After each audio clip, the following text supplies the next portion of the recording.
Assalamualaikum dan selamat sejahtera. Nama saya Nuraina Sofia binti Nur Hisham dan nombor matrik saya adalah 3212009211. Tajuk yang kami pilih adalah Sejarah Pembangunan Negara Ekonomi di Malaysia. Sekarang saya akan menghuraikan objektif yang didapati tentang tajuk kami. Yang pertama sekali adalah menerangkan apa itu sejarah pembangunan negara, dan yang kedua adalah menghuraikan 4 tahap pembangunan ekonomi negara, dan yang terakhir sekali adalah menjelaskan 4 tahap pembangunan ekonomi negara. Sekarang saya akan membentangkan bahagian pengenalan tentang sejarah pembangunan negara ekonomi di Malaysia. Pertama sekali, pembangunan adalah usaha mengubah masyarakat atau negara daripada keadaan mundur kepada maju. Antara perubahan yang dimaksudkan adalah dari segi aspek ekonomi. Terdapat sejarah pembangunan negara dari segi aspek ekonomi dan terbahagi kepada 4 tahap pembangunan ekonomi negara, iaitu yang pertama adalah pada era pra-penjajahan, dan yang kedua adalah pada era penjajahan, dan yang ketiga pula adalah pada era kemerdekaan, dan yang terakhir sekali adalah pada era baru kini. Seterusnya saya akan serahkan kepada Jannah untuk meneruskan pembentangan ini. Sekian, terima kasih. Terima kasih Sofia. Assalamualaikum, nama saya Nurjana binti Ismail. Kad matrik 3212009771. Saya dari K52G5. Baiklah, saya akan menghuraikan tentang era pra-penjajahan di Malaysia. Okey, yang pertama, ketika era pra-penjajahan, orang Melayu menggunakan ekonomi tradisional yang dikenali sebagai ekonomi sara diri. Maksudnya di sini, sistem sara diri tertumpu kepada kegiatan pertanian, perternakan binatang, pungutan hasil hutan dan perlombongan bagi memenuhi kehidupan harian dan menyara keluarga. Yang kedua pula, Melaka pusat pelabuhan utama bagi orang Melayu untuk berkomunikasi dengan pelabur asing. Di sini, orang Melayu dapat menarik pelabur asing dan menjual barangan ke luar negara. Oleh sebab itu, pelabur asing akan melabur dan membeli barangan dari tanah Melayu. Yang ketiga pula, tanah Melayu merupakan laluan strategik bagi tempat persinggahan pelabur asing. Hal ini demikian kerana para pelayar dan pedagang berulang-alik dari timur ke barat. Selain itu, Selat Melaka juga merupakan tempat paling selamat dikunjungi dan menjadi pusat perhentian sementara.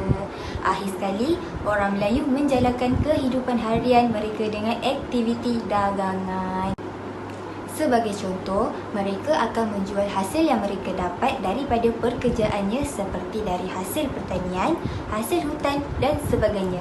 Ini sahaja daripada saya tentang era penjajahan di Tanah Melayu. Seterusnya akan diteruskan oleh Kavisha. Selamat sejahtera Madam Azan dan rakan-rakan sekalian. Nama saya ialah Kavisha Anabakman Tinakaran. Nama matrik saya ialah 3212004861. Tajuk hari ini kita ialah Sejarah Pembangunan Negara dalam Ekonomi. Hari ini saya membentangkan tentang era penjajahan. Penjajah oleh Portugis dan Belanda yang mengambil masa selama 3 tahun itu tidak meninggalkan banyak kesan kepada ekonomi. Selain itu, mereka tidak mengeksploitasi sumber secara besar-besaran selain tumpuan pada perdagangan rempak sahaja. Selain itu, berlaku perubahan ke atas ekonomi negara apabila perlombongan dan penanaman getah mula diperkenalkan. Sekian, terima kasih. Terima kasih Kamisha. Assalamualaikum. Nama saya Alisa Fatihah binti Makruzi. Nombor matrik saya 3212009231. Saya akan membentangkan tajuk era kemerdekaan. Merdeka bukan sekadar bebas daripada penjajahan fizikal semata-mata. Malah merdeka daripada penjajahan tidak mutlak sifatnya. Ada banyak negara yang mencapai kemerdekaan secara fizikal tetapi masih lagi dijajah secara bukan fizikal. Kepesatan teknologi telah memudahkan ancaman penjajah bentuk baharu, terutamanya dalam bentuk budaya dan pemikiran. Penjajah sudah lama pergi tetapi budaya dan pemikiran mereka masih kental mencengkam setiap aspek. setiap aspek bernegara daripada sistem politik, ekonomi ataupun sosial. Jadi, apakah arti kata merdeka atau kebebasan yang sebenar?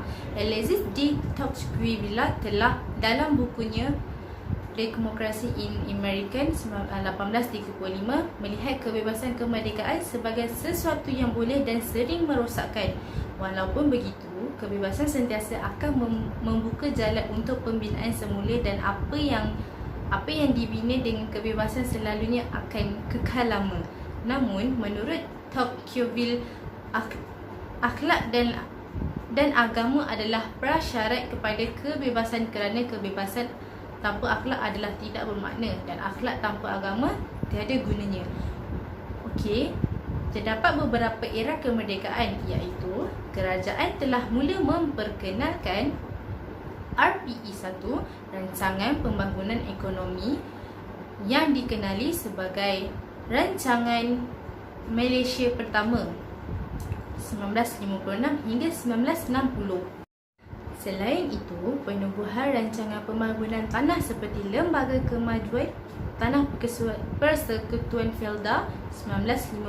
Seterusnya, tujuan penubuhan Felda adalah mengatasi masalah kekurangan tanah serta membantu meningkatkan pendapatan dan taraf hidup kaum petani. Di samping itu, semenjak kemerdekaan, beberapa agensi kerajaan silih berganti. Yang paling lama mendiami bangunan ini ialah Balai Seni Lukis Negara pada tahun 1956 hingga 1984. Akhir sekali, pejabat rekod awam dikenali sebagai Arkib Negara pernah menggunakan sebahagian daripada bangunan Dewan Tunku Abdul Rahman sebagai ruang pejabatnya selama setahun mulai tarikh penubuhannya pada 1 Disember 1957. Okey, itu sahaja daripada saya. Saya akan serahkan kepada Nik Nuriza binti Nik Anwar. Terima kasih kepada Anissa Fatihah, saya Nik Nuriza. Jadi macam yang kita tahu, sebelum mencapai kemerdekaan ekonomi di Malaysia,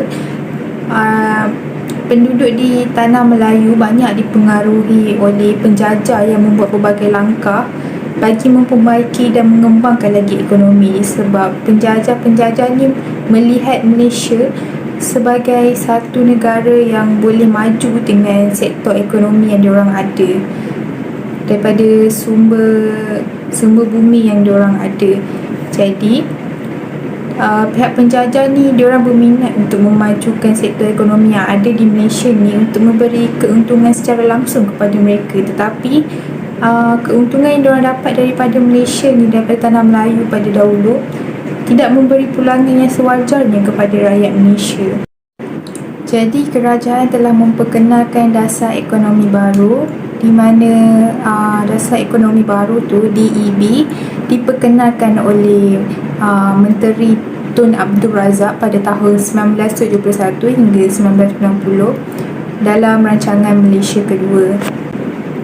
Matlamat tersurat DBE ini adalah untuk mencapai perpaduan negara dan integrasi nasional dan telah digubat untuk mengurangkan dan akhirnya membasmi kemiskinan dengan meningkatkan pendapatan serta menambahkan peluang-peluang pekerjaan untuk semua rakyat Malaysia tanpa mengira kaum dan mempercepatkan proses penyusunan semula ekonomi Malaysia bagi membetulkan ketidakseimbangan ekonomi supaya dapat mengurang dan seterusnya menghapuskan pengenalan kaum mengikut fungsi ekonomi.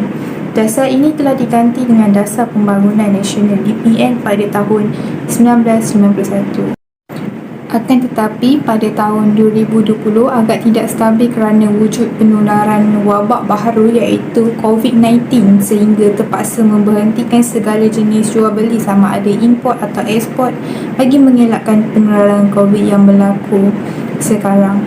Pada tahun 2020, kerajaan telah mengarahkan agar memberhentikan dengan serta-merta aktiviti jual beli dan kesan daripada tersebut menyebabkan ramai kehilangan pekerjaan serta mengalami masalah kewangan akibat daripada keadaan ekonomi yang tidak stabil.